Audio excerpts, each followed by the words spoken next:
Good day everyone. Today we will discuss addition and subtraction of radicals. Adding and subtracting radicals is just like adding polynomials. So here we have two or more radicals can only be added to a single radical if the radical parts are similar. Now let us recall the parts of a radical. N represents the index. We have this, the radical symbol, and B as our radicand. Okay, so let us evaluate if our examples here are similar. Number 1, the square root of 3 and the cube root of 3.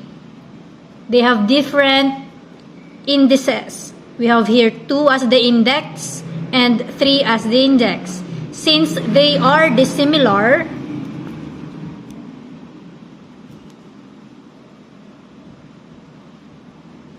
we can't add square root of 3 and the cube root of 3.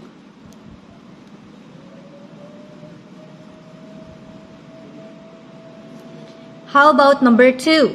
The square root of 2 and 3 square root of 2. We have same index and we have also same radicand. Same 2 here as the index and then same radicand, which is also 2.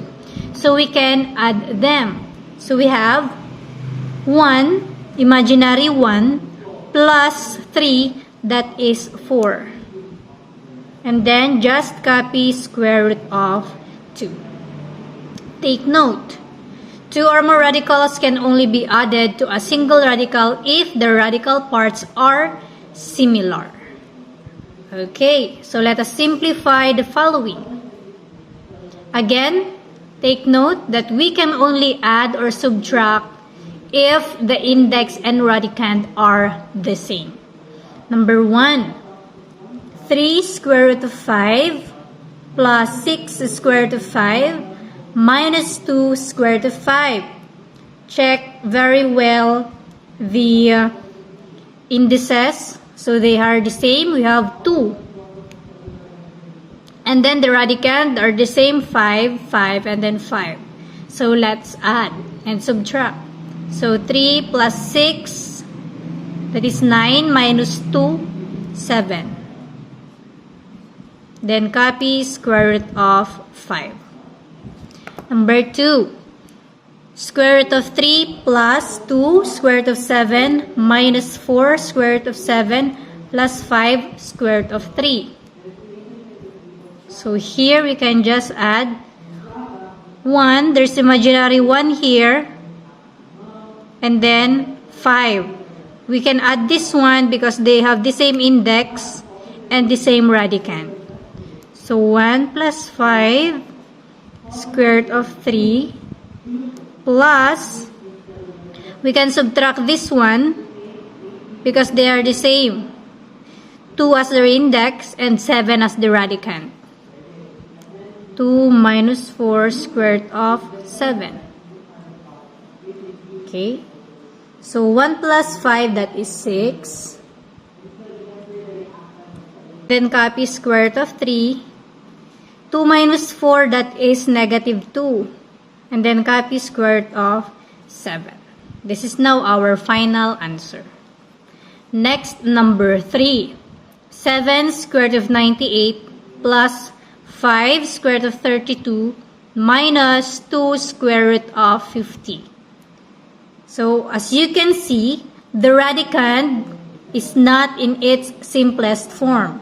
So let us try to extract the factors of the following. So copy 7 there, square root of, what are the factors of 98? We have 49 times 2. 49 times 2 is 98, one of them is perfect square. Stand by. Next, 5 square root of, the factors of 32 wherein one of them is perfect square is 16 and 2. Then minus 2 25 and 2. 25 times 2 is 50. Okay, next. So we have here 7 times the quantity of, this is the same as square root of 49 times square root of 2 plus 5 square root of 16 times square root of 2 minus 2 square root of 25 times square root of 2. So we have 7. Square root of 49 is 7. Then square root of 2 plus square root of 16 is 4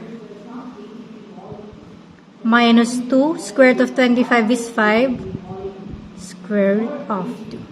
And now the radicands are all the same with the indices. So we can now add and subtract them together. So 7 times 7, that is 49 square root of 2 plus 5 times 4 is 20 square root of 2 minus 2 times 5 is 10 square root of 2. Okay, so 49 plus 20 minus 10, that is 59. Copy square root of 2.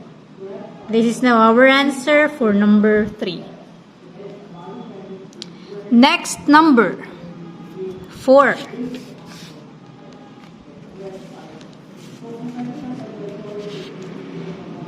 Square root of 3 plus 4 square root of 3. So the answer is 2 plus 4 is 6 square root of 3. Next, number 5. 6 square root of x minus square root of x plus 5 cube root of x. So we can only add or subtract the same radicand and index except for this one. So we have 6 minus imaginary 1 is 5. Copy square root of x and then just add plus 5 cube root of x. Number 6. Square root of 16 plus square root of 25 minus square root of 81. Same index but the similar radicand. But as we analyze, they are perfect square numbers. So we can simplify. So square root of 16 is 4 plus square root of 25 is 5 minus square root of 81 is 9. So our answer is 0. Number 7. 3 square root of 12 minus 2 square root of 3. Different radicand, but we can factor out 12. We can factor out, so we have here 3. The factors of 12 wherein one of them is a perfect square is, very good, 4 and 3. 4 times 3 minus 2 square root of 3. So the square root, copy 3. The square root of 4 is 2. Square root of 3 minus 2 square root of 3. 3 times 2 is 6. Square root of 3 minus 2 square root of 3. And our answer is 6 minus 2, that is 4. Square root of 3. Next, number 8. 3 square root of 2 plus square root of 18. 18 can be factored out and one of them is perfect square. So let's have 3 square root of 2 plus 9 times 2. So 3 square root of 2 plus square root of 9 is 3 square root of 2. They are now the same radicand and same index. So let us simplify. 3 plus 3 is 6. Then copy square root of 2. Last, number 9. Square root of 98 minus square root of 18 plus 2 square root of 128 plus square root of 32.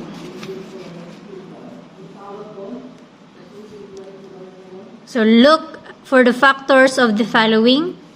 So square root of 98, we have the factors 49 times square root of 2. Square root of 49 times square root of 2, that is 4 square root of 98.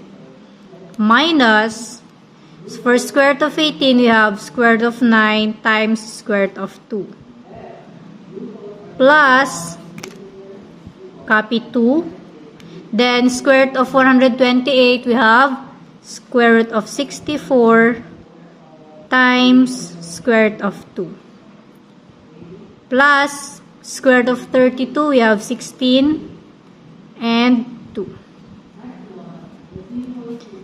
So, square root of 49 is 7, square root of 2, minus square root of 9 is 3, plus 2, square root of 2, plus square root of 16 is 4, square root of 2. Same index, same radicand. So, we can now add or subtract. 7 minus 3 is 4, plus 2 is 6, times 4 is 24, and then copy square root of 2. So this is how you add and subtract radicals. Take note that you can only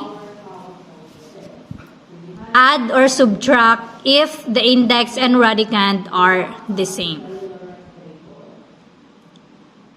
Thank you and God bless.